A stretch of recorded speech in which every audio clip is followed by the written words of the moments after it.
beginning transmission of Music Bizz Radio. Thank you for listening. Here is your host, David Richards.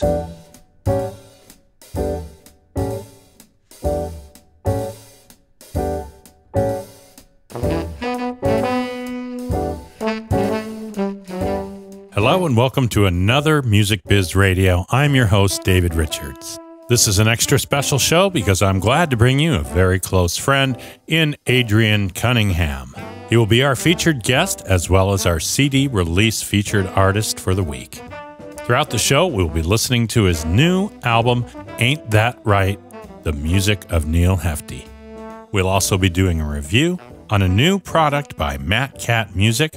It's the new CHORDIE app, where we'll also hear from Charles Schiermeyer, the founder of Matt Cat Music and creator of CHORDIE.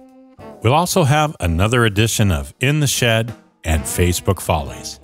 Before we start the show, I'd like to let you know that Music Bizz Radio is a listener-supported program, and you too can support Music Bizz Radio by going to musicbizzradio.com or GoFundMe/MusicBizzRadio.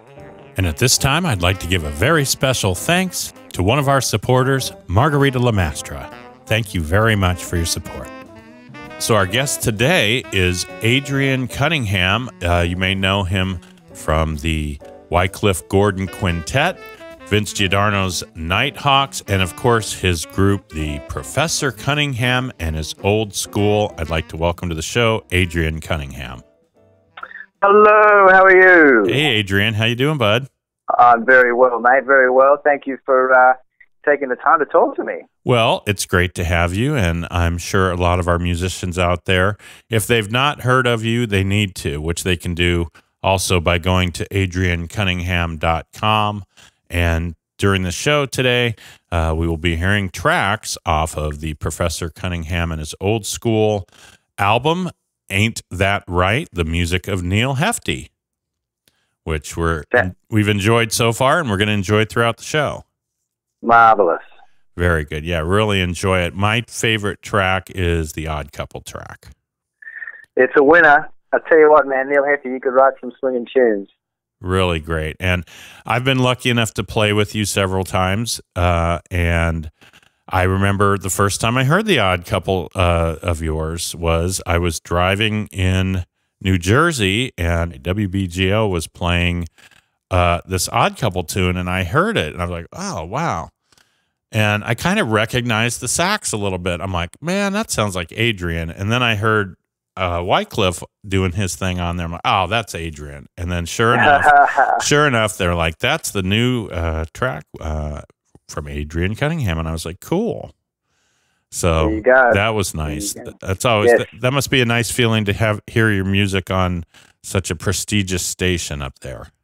You know, it's great. I've got a lot of texts and so forth from people that are driving, and it's been getting a fair bit of airplay, which is really good. You know, it's always nice to hear. I didn't have a radio. You know, when I was in Australia, I had a car and I drove around. I'd always be listening to the radio. And since being in New York and traveling in subways, you know, I didn't really get the chance to do that so much. So I do miss that because it's a good way to get exposed to new people too. So I'm glad it's getting airplay. You know, it's such a great thing to have. Well, it's a great tune, and the other tunes are great too. So Australia. So if people don't know, you have a bit of an accent. And I talk kind of funny. You do. You speak a little. You swirl to the other way. A little swirl. What is that? That would be the toilet water. I'm sorry. That's a bad comparison. But yeah, you're from Australia, and so you now live in New York. Tell us a little bit about living in Australia, growing up there, and getting into jazz. Well, Australia is beautiful. I think Sydney is one of the most beautiful cities in the world, and I think I can be fairly, I might be a little biased about it, but, you know, I've done a fair bit of travel, and Sydney, I think, is really one of the most beautiful places. And so is Australia. I mean, the lifestyle is good. The living standards are very high. You know, everything. The weather is great. The food is really good. You know, you have a great life, and I do miss going to the beach every day. I used to live in Coogee Beach, which is just south of Bondi Beach. You might be familiar with that. It's a very well-known Australian beach. So I used to, I used to get up, I used to swim, I'd go to the beach, and then I'd go and have lunch with a friend at the local cafe on the beach, and, oh, mate, just thinking about it, makes me go, oh, what am I doing in New York? Well, you have the Hudson River, so you could always... That's true. There's nothing quite like a dip in the Hudson, is there? Well... But, the thing about Australia is it's a beautiful place to live, but there's not a hell of a lot of support for the arts. There's some great, very talented musicians and artists, but not such a platform for them to do what they do. And New York is unique, I think, in that regard, that you can make a living being an artist and not doing anything else. It's a modest living, but you can do it, and that's why everybody comes here. To really kind of jump in the deep end and give it everything, because you can do just that. So I'm very lucky. I mean, when I was in Australia, I did a lot of commercial work. I played a lot in the television bands. I was in the Australian Idol band, and I played jazz. Obviously, I played a lot of jazz, but you can't make a living as a jazz musician. You have to do other things. You have to teach or do commercial work, So that's why I moved to New York to really just jump in and just spend my time focused on being a creative musician in jazz, And I can do that here, so I'm very happy. But I do miss the lifestyle that Australia had to offer. There's no perfect place to live, I don't think. And you do go back quite a bit and perform over there. I do. I go back at least. I've been here for 7 years. I moved here in 2008, and I go back at least once a year. I think this year, in 2015, I think I'll probably be heading back maybe 3 times. I was back there in April to do a tour. I was back there in just last month to do a jazz festival, and I think I'll be back in November for a week or 2. So it still draws me back, and I think that's good because it doesn't give me a chance to really miss family or friends, because I keep the presence there. So, you grew up there, and you're obviously a multi-instrumentalist. You play all the woodwinds, the saxes, flute, great clarinet. I love your clarinet. Thank you. So, I mean, your sax playing is great too, but I really enjoy your playing. So you didn't actually start out as a sax player, is that right? You've done a bit of reading there, David. I know a lot about you. Well, yeah. I started on piano when I was 11. My mum, they bought, an old piano in what is the equivalent of the Australian Craigslist. It was this shitty old piano that had termite holes in it, and I remember it was kind of white thing. But I kind of took to it. I think my brother and I tinkled around with it, but it seemed to kind of speak to me more. So, I got lessons, and so, I was really enjoying music. And then about the age of 16, there was an opportunity to borrow the school saxophone and play in the band. So I did that, and then progressed to clarinet a year or 2 later. About 17, I think I picked up the clarinet, and it went from there. But piano was my first instrument. I took it pretty seriously. I used to gig on it in Australia, but since moving to New York, I haven't really spent too much time on it. There's so many good musicians here that you really have to find a focus in New York, because in most other cities, I think certainly Sydney, you make a living by being versatile. You make a living by doing a pop gig one night and doing a Latin gig the next night. So you kind of, the more skills you have, the more work you do. But I think it's a little bit the other way in New York, because there are so many good musicians that are good at one thing that you certainly need to find more of a focus here professionally. Right. And a lot of people don't realize that most jazz musicians can really play the heck out of a piano anyway. So it is. It's what, as you know too. I mean, you're a great piano player and organ player too. It's such an important skill to have, to learn the harmony and to learn, even just where the melody fits in with the tune. I think being able to sit down at a piano and visually see and hear that is a great skill to have. So I totally agree. So you decided that you were doing your thing over there, and you have quite the following in Australia. I've seen a lot of things. Obviously, you do concerts when you go back, and you play with some great musicians over there.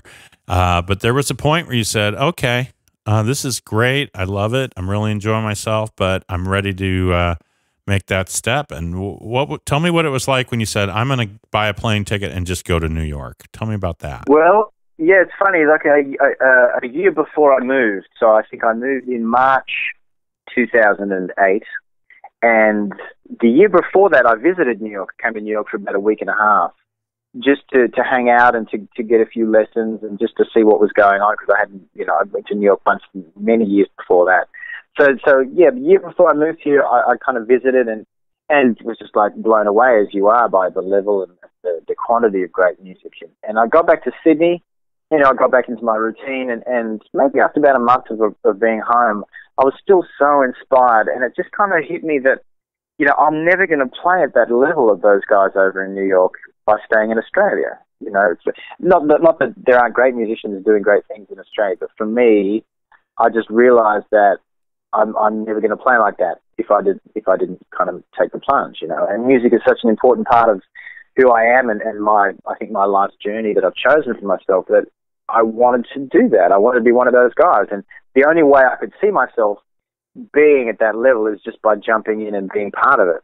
So, I kind of got the wheels in motion and started looking at the visas, and probably, I don't know, maybe in the next 6 months it was all lined up and I made the decision, So it was a little scary. I didn't know anybody here. There were a couple of Aussie musicians that I knew, and my cousin lived here, but aside from that, I had no prospects or anything. I gave myself like a 6-month mental deadline, and I thought, okay, so I'm moving over here in March. By September or October, I'll evaluate. I won't worry about it being here, but after 6 months, I'll have a look at my progress and see what's going on. Is there enough opportunity that looks like I'll be able to stay here longer? And after 6 months, I started to get work and started to, kind of find my place and started to support myself and realized that it was possible. So I stuck it out. And that's basically what happened. I just kind of took a leap of faith on it. Yeah, and so what most musicians that go to New York kind of say, it's kind of like you have an epiphany and you just say, I'm just going to do it, and you jump in. So did you find excuse me. So did you find yourself going around to jam sessions and networking and that whole thing? Oh man, yeah. I don't do it so much anymore because I've been here 7 years, and you find a network that works for you and that you're working in regularly. But when I first moved here, I was making the most of every opportunity. It's funny, like the first week of moving here, I saw an ad for an apartment because I was looking for a place to live on Craigslist down in like downtown Brooklyn. So I went and looked at the apartment. It was kind of a shitty apartment, but I got talking to the guy that was living there, and he happened to be a musician. And I told him I played jazz, and he said, "Come down and sit in at my gig. I'm playing at this little place called Cafe Moto on Saturday night." And he said, "Come down and sit in and meet the guys." And and I said, "Oh yeah, sure." Because when you first move to New York and you don't know New York, you're like, Brooklyn seems like so far away, which is really funny, right? That's a real tourist point of view. That was like, oh shit, do I want to go to Brooklyn? So anyway, of course I did. I wanted to make the most of the opportunity. So that Saturday I went down to Cafe Moto and sat in with the band. And then basically I got the gig with that band from taking the step and going down and sitting in, because they needed a clarinet player and they didn't have one at the moment. So I basically joined the band because I made the most of that opportunity, because he said, "Come down and sit in." So that's the thing about New York. There's tons of opportunity and there's tons of things going on. If you're willing to make that effort. Yeah, no, it's definitely a full effort. And so you were doing that. You're running around, and you actually play with quite a few people. You have your own group which is Professor Cunningham and his old school. And tell us a little bit about that. Well, that band was born out of the swing dance scene that's quite prominent here in New York. So I've been playing some of the dances, and I realized quickly the link between jazz and dancing, which kind of is funny when you think about it. It's so obvious, but in Australia it never really happened, and certainly with contemporary jazz, it's not designed for dancing. It's much more intellectual, and it's less about feeling the music in your body. And I grew up with traditional jazz, and my dad loved Louis Armstrong, Mills Brothers, Frank Waller. So I've always had that love for the tradition in my playing, and it's who I am. So I found this link between playing jazz and people dancing to it, but not just people. Talking young people, I'm talking people in their 20s, which is funny because you go to a lot of jazz festivals and you're lucky to see anybody under 50 listening to jazz.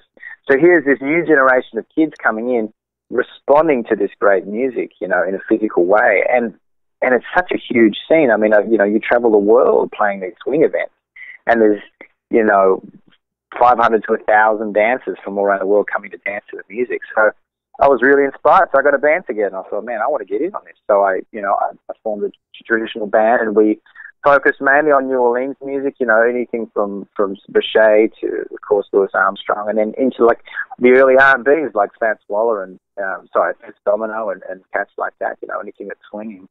Yeah. So yeah, I love it. And the band's been quite busy. We've been getting a lot of gigs. It's been a great time. So yeah, so you're one of the heavies, I guess you could say, in the trad jazz scene up there. And you play with Wycliffe. You play with Wycliffe Gordon's quintet as well. I do. Yeah, that's like my favorite gig, man. I love playing with Wycliffe. He's one of those guys that is like bigger than anything he plays. Like his spirit transcends his instruments. He's just got this incredible presence, and he's the most beautiful cat. And, you know, I love where he comes from, because I feel that too about what I want to do with my music. He has the full tradition in his playing. You know, he can play the really early stuff, and then he can play more contemporary stuff as well. But it's still all him. His spirit is still behind anything he's playing, you know. And so for me, that's like my dream gig, because his level of musicianship is so high. And no matter what he plays, the spirit of the music is there, you know. Oh yeah, he just really I love what he does with the slide trumpet as well. That's pretty inspirational. Oh, it's amazing. It's so good. Yes, I love when he picks that up. I don't watch him, I watch the audience, because their reactions to like, what the hell is this, is just so priceless. For a second they're like, oh my Lord, and then their faces light up because it just sounds so wild and awesome. Yeah, I actually played one the other day and really enjoyed it, but Oh, you did? I felt like a real dummy compared to what he's doing with his stuff, but I actually really enjoy that. It's a cool instrument. It is really tough. It's actually really tough because the notes are so close together. Everything's so like compressed and close together, but he makes it look so easy. Great player. He's something else. So another group that you're a regular in is Vince Giordano's Nighthawks. Yeah. And for people that don't know Vince, he might even have, I know he has Grammys. I don't know if he has Oscars, but he's definitely one of the, he was one of the Boardwalk, he did the music for Boardwalk Empire. And he is just an absolute incredible, his group's incredible. It's truly authentic music, all the way down to the instruments and the whole thing. So tell us a little bit about that. Man, Vince is incredible. He's probably the most dedicated and passionate musician I know. I mean, he's basically built his life around playing this music and promoting it, and you know, he knows the old stuff. He basically Vince plays, his book is basically early dance, swing music, jazz. So anything from the 20s, 30s. He has the book of 40s stuff, but he really likes the early stuff. So, you know, anything by Bix, anything by early Fletcher Henderson, early Duke Ellington, and he brings to every gig over 2,000 charts, probably only 2,500 now. Any of which he could call on the gig. So we play 2 nights a week at Iguana, which is on 54th Street in New York, and it's like boot camp. I tell you, man, it's amazing because, you know, he'll call any tune, and the band, they're like monster sight readers, you know, and he'll throw music at us, you know, at the drop of a hat, and we'll play it. But he knows the style so well. He's been a great educator for me, you know, like I'll be doing a gig and he'll say to me, you know, oh, look, you really got to be up on the time for that. But he won't just, it's not like he criticizes me. He'll show me what he wants, but not only will he do that, then he'll send me a bunch of recordings to demonstrate what he wants. So he is so articulate with the sound that he wants of his band. He's like one of the only band leaders I've ever worked with that's that specific, but can back it up with musical examples. So for me to be educated like this in the early style, and the other thing that blew me away too is that I think there's a preconception with, you know, jazz musicians, especially the young guys and the modern guys, is that this early stuff is like, oh, it's easy, you know, like it's like, you know, it's simple and there's nothing to it. But man, some of this early some of these early writers and some of this early music is so hard, and the harmonies are so complex. It's really an amazing education for me to realize that those guys were really deep. You know, it wasn't just like throwaway corny music. You know, it's like we're talking about some incredible art that was played that's basically been lost. And Vince keeps it going. You know, Vince flies that flag. And Vince, you know, I've been lucky enough to play with Vince. Just a really great guy and very dedicated. His level of dedication to the music is awesome, but definitely there's a good spirit behind it. Really good. Absolutely, spirit behind it. yeah, absolutely. So that's excellent. Yeah. So you would say that you have become a successful musician in New York. I think, well, you know, I'm keeping busy and I'm doing lots of great gigs, and you know, I'm constantly inspired. So, you know, I think considering what I didn't know was going to be ahead of me when I moved here, that things are going well, you know, and of course I'm continuing to try and improve and to get better and to reach my potential, whatever that might be, you know, but being able to be exposed to these great musicians and to learn from them, I think is basically why I moved here, you know. And there's actually, I happen to have a lot of friends from Australia as well in the music scene up there. There's kind of like a kinship, brothership, sistership, whatever you want to call it, of Australian musicians that have kind of made the same journey. Yeah, well, you know, Australians by nature are travelers as well. You know, we have because I think Australians are so isolated from the rest of the world, you know, you don't realize it when you live there, but it's funny going back home and watching the news and seeing all the things that are on Australian news, which the, you know, broadcasters are, you know, talking about it like it's really kind of world changing, and nobody knows what's going on in Australia and the rest of the world, you know. America has no idea what's going on, but we act like it's really important. But of course, you realise that nothing that happens in Australia really matters anywhere, you know, unless it's obviously, you know, massively life changing. But all the things that we think are important, nobody really knows about in the rest of the world. So we are really cut off, and I think as a result of that, we have a natural curiosity about the rest of the world because we're isolated. You know, the closest thing to Australia is New Zealand. That's maybe 3 hours flight. And that's basically the same as Australia. It's like, you know, culturally so close. To get out of Australia or New Zealand, you're looking at 8 or 9 hours travel to get to Asia, and that's the closest thing we've got, you know. Let alone America, you know, New York to Sydney is 24 hours of travel, which is insane, you know, it's crazy.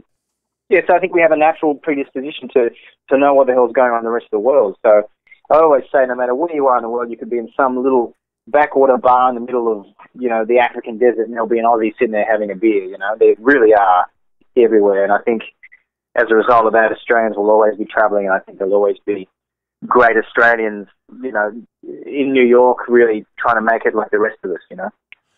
And I'm really grateful. You've been a good friend throughout the years, and I have several Australian friends that have been very generous and really cool and very helpful, and to this day are good friends. So apparently they're doing something right over there.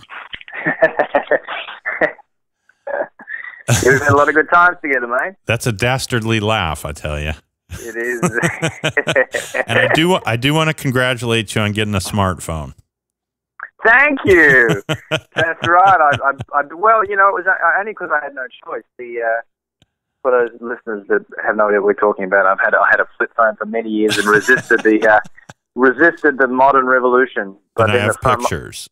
Did you have pictures? But then, you know what happened? The phone died, and I went to the store to find another one, and they didn't sell any. Oh. You know, so I was very disappointed, and I had to go to the smartphone. Which I got to say, it does make certain things easier. You know. Yeah, and I'll give you that. You do have quite the presence and clever social media promotional ideas and things you do on Facebook. For those of you that know Adrian's Facebook stuff, he does some pretty wild promotional stuff and very funny, very funny. It's kind of funny. It almost came out of revolting against the Facebook thing because there's so much crap on Facebook, you know, so much time wasting stuff, and I end up getting frustrated. So then I just kind of rebel and start writing things about things that you know piss me off. And then I'm like, okay, that's too narky. You don't want to be like that. So I try and make it funny. So that's kind of where it comes from. something on Facebook like drives me crazy. You basically get to vent, but just to the edge of niceness. Where Exactly. Yeah, there's often that fine line, isn't there, between comedy and offense.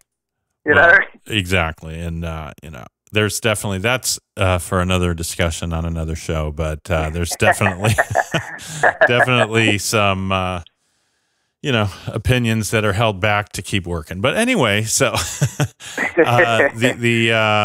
so yeah, we're speaking to Adrian Cunningham, and hello. He is a multi-instrumentalist, currently New York and internationally, and originally from Australia, still goes back. And we do want to say hello to all of our Australian listeners out there.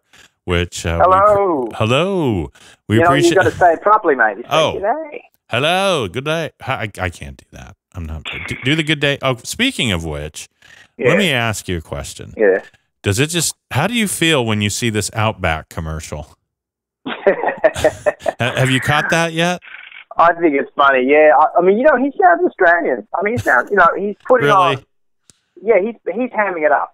He's obviously going the whole way, for advertising purposes. But it is an Australian accent. It's just very exaggerated. It's like a country accent.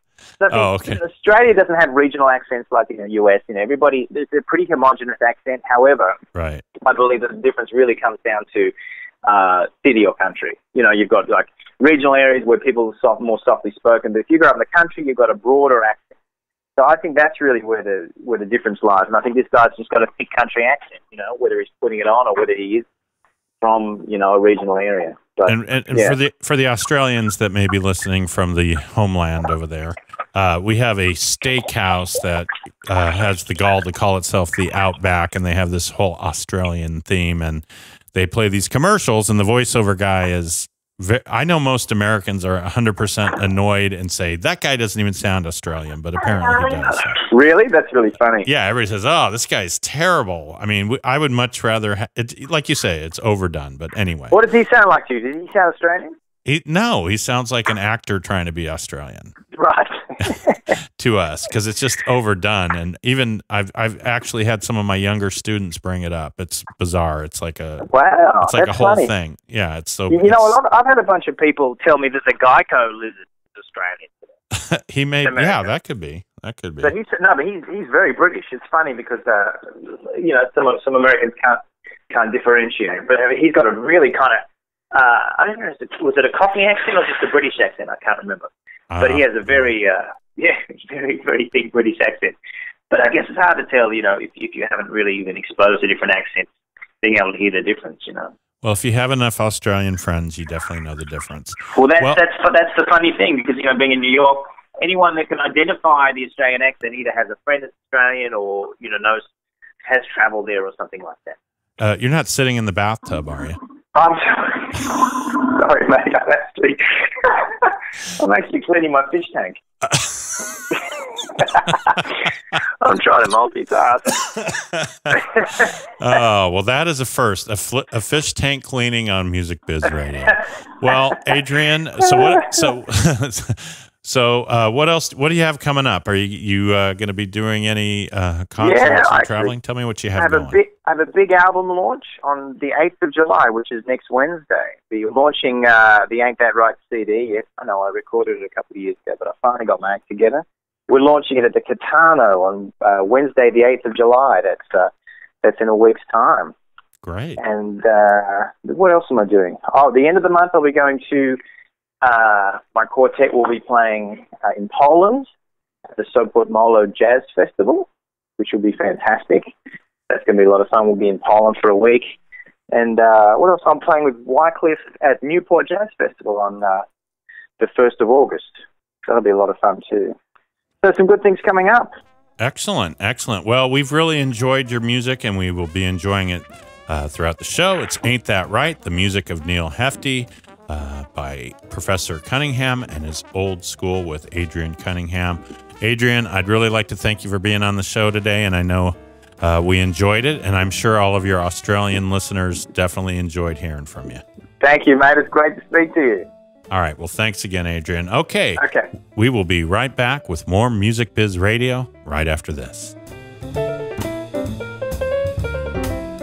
Hi, this is Arturo Sandoval, and you're listening to Music Bizz Radio with David Richards.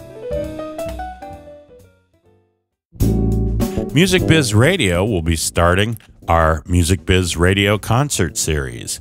One of our first concerts is going to be from the world-famous jazz club Birdland, where we will be doing a live broadcast of the Steve Johns Family Band, and they will be performing their album Family live on Music Bizz Radio on a stream, and we will also have that show archived where you can listen to it at all times. And just a reminder, you can listen to all Music Bizz Radio shows in our archive and on musicbizzradio.com. Welcome to our review part of the show. Today we're going to be talking about a very exciting new product that I think is pretty cool. It is a new app and software application called CHORDIE. And what it is it is a way for you through MIDI to have your keyboard hooked up to your computer, your workstation, whatever you're doing, and be able to actually see the chords that you're playing. Some of that functionality exists in some ways in some of the DAW programs and notation software and things like this, but this is basically strips away all the layers of things that you have to go through and basically gives you that one function that you need to actually see the chords in a staff, bass and treble clef, use your voicings, do your different voicings with your keyboard, and actually see the actual names of the chords, the notes on the staff, and the notes to the side as well. I really think it's a very cool thing. I know a lot of times as a musician and when we're writing and we're doing things, or when we are showing a student something, we will go to do a chord and say, here's this voicing, and we kind of have to kind of figure it out, and it's not always right off the top of our head. This is actually a really great way if you have some really kind of wild out chords that you want to check out. This will tell you exactly what the chords are and will help you with your notation and anything else that you want to use it for. And on the line, we have Charles Schiermeyer from Matt Cat Music and creator of the CHORDIE app and software. Hi, Charles. How are you? Hey, how you doing? Thanks for having me on your show. And thanks for being on. Talked a little bit about the CHORDIE app, which I think is a really, really cool idea.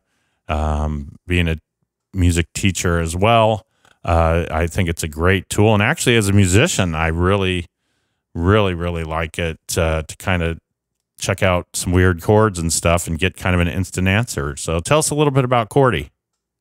Okay, so for me, CHORDIE came about because in the gospel circuit that I find myself performing a lot in as a sax player, there are so many keyboard players that just do not know what they are playing, or they know somewhat what they're playing, but they can't get really specific about it. Like they're not going to tell you that like, oh, in this spot I played a C7 sharp 9 sharp 5, and then that went into like an F13 flat 9. They're not going to say stuff like that. They're going to say stuff like it was a 3 to a 6 chord in the key of A flat. They're going to give you that kind of information. Right. So, basically, I felt that it would be awesome if all of these amazing musicians could elevate their knowledge of what they're playing without having to hire a teacher, or just make it really easy for them to just keep doing exactly what they do, which is just play and not worry about what they're playing, but assimilate a little bit of knowledge about what exactly they're playing. So when they're in studio sessions, or if they're doing video chats or YouTube videos where they're teaching what they're playing, this way they'll actually have like correct knowledge that they can convey to all the rest of us out there who are like, whoa, what did you just play? That was amazing. And now we can actually know exactly what they're playing. So that's how this app came about. Yeah, and I think it's like for me, and the scenario exactly that you're talking about. I had a couple friends when I was much younger musician that were some church players and showed me some really cool chords, and you just kind of learn them, and I still remember a bunch of those voicings and everything.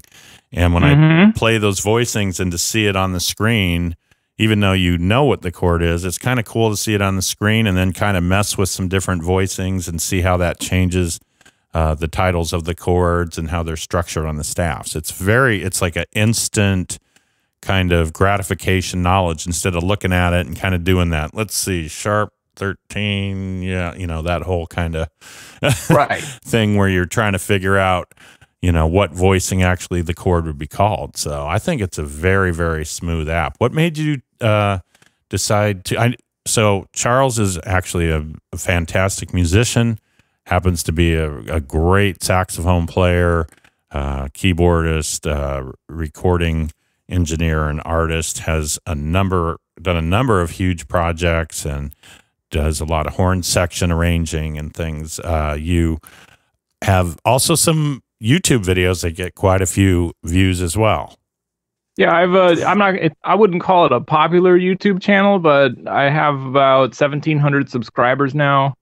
And which is funny to me because all I'm posting are like little tutorial videos of other people's chops that I'm breaking down, and like, oh, this guy just played this, so let's take a look at what it is, and let's see if we can figure out how to improve it or to do a variance on it.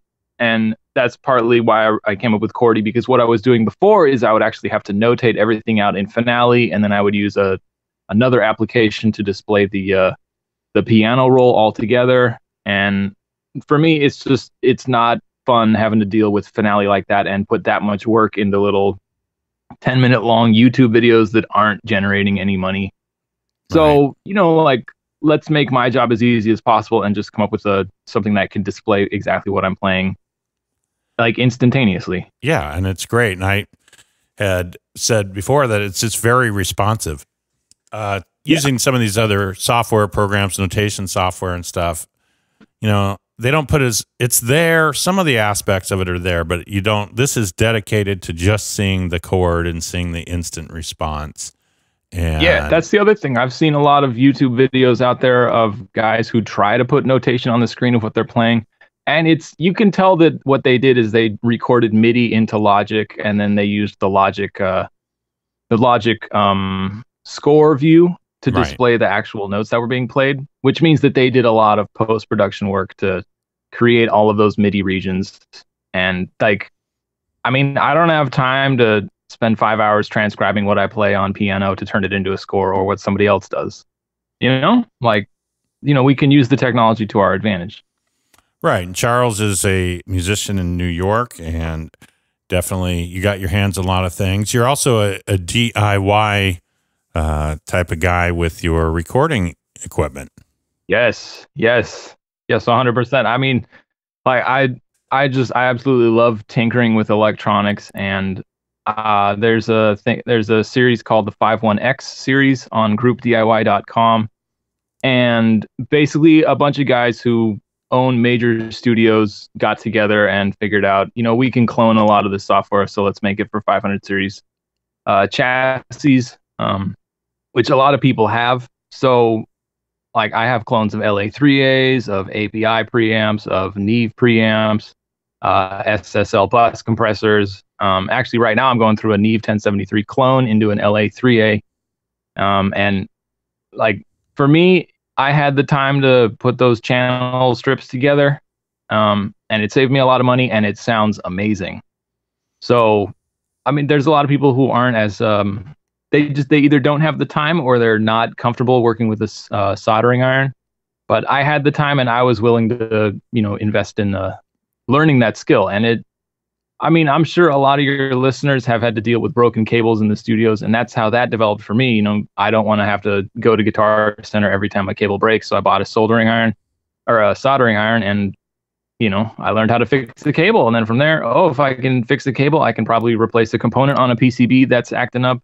The component on a PCB that was easy to fix. Well, maybe I can get like an entire kit and build an entire module by myself. And then before I knew it, I had built 2 full chassis of 11 slots each of modules, and it's awesome. Well, every good engineer knows how to solder but hates to solder. So That's true. I hope I never have to make a D-sub cable again. Oh man, I'm telling you, it's just not really that fun. But not at all. But necessary. I always call a true engineer is someone that knows how to run the board and can also take it apart and put it back together. Yeah. That's a true engineer. Yeah. So, anyway, what made you decide to, obviously you're in to the software side. That's kind of a big leap to say, hey, I want to create software.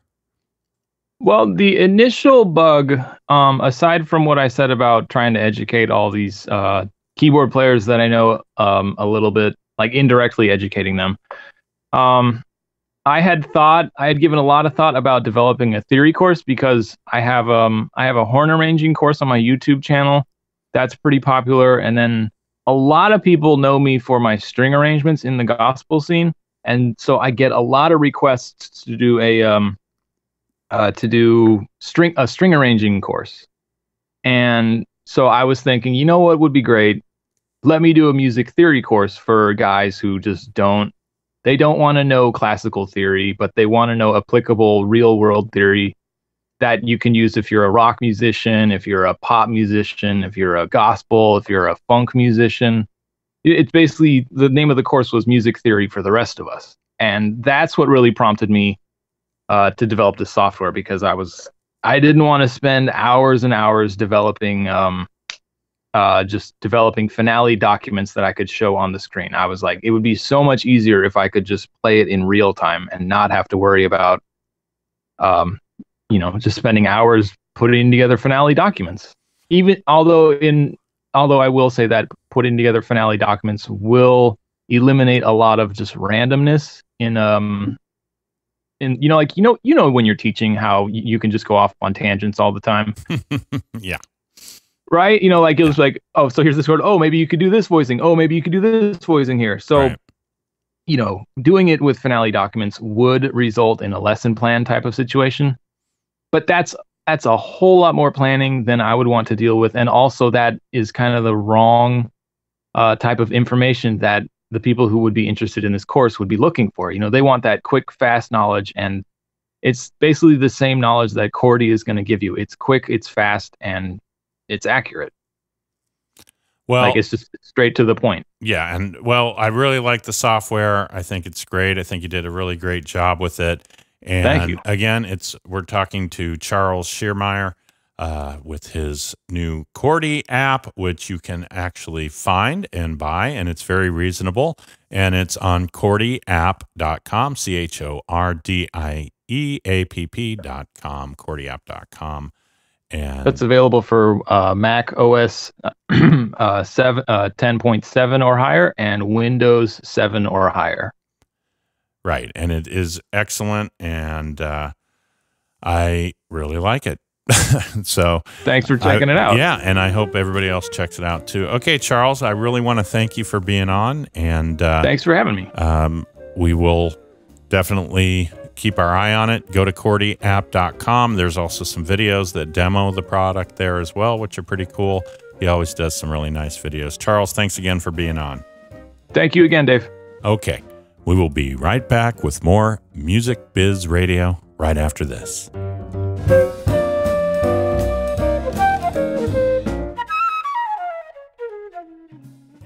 Hi, this is David Richards, host of Music Biz Radio. We really hope you enjoy the program, and we want to remind you that Music Biz Radio is a listener-supported and limited sponsorship show brought to you every week on musicbizradio.com. We invite you to go to our website and check out all the new merchandise. We also have great ways you can be a part of the show. Go to the contribution section of our webpage, and you can find ways that not only can you help keep the show going, but you can also get some great Music Biz Radio merch. If you're a person or business interested in sponsoring the show in some way, we have a variety of sponsorship packages. Just go to the link on our contact page. Thanks again for listening to Music Biz Radio. Hi, this is Jeremy Pelt, and you are listening to Music Biz Radio with David Richards. So you want to be a musician? Well, maybe you had better get in the shed. Welcome to one of the most important parts of the show, In the Shed. This week we hear from all-around fantastic musician, Tom Bones Malone. Hi, and welcome to The Shed. This is Tom Bones Malone, giving you a tip on how to practice brass instruments. Brass players are always asking me how they can increase their range and their endurance. I tell them to do what I do, play lip slurs. A lip slur is playing a brass instrument, changing notes without changing valve combinations or changing slide positions. You're basically playing the harmonic series.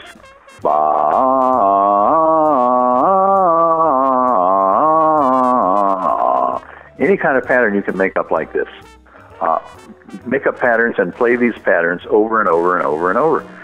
These exercises isolate the corner muscles of your embouchure. These are the muscles that give you the strength to play high notes, give you the strength to play for an extended period of time. You're building muscles for your embouchure, just like a weightlifter builds muscles to lift heavy weights. There are quite a few books with lip slur exercises written out for you. But anything you can make up, anything you want to do, start them 1 octave, octave and a half, 2 octaves. Start them slow, but make the notes change evenly. Before you know it, your range will increase exponentially, and you'll be able to play as high as you possibly want to on the trumpet or the trombone or the tuba or the piccolo trumpet. Then the more you practice, the better you're going to sound. Tom Bones Malone is one of the finest musicians in the business. If you do not heed his advice, you will most likely fail in your quest to be a professional yourself. My advice is to take his advice. Hi, it's Osno here, and you're listening to Music Biz Radio with David Richards. Facebook Follies is next. I hope that you haven't posted anything ridiculous or crazy. We may just use it now. During a parade, a gentleman decides to join a passing marching band in a parade from his balcony. The result is anything but elegant.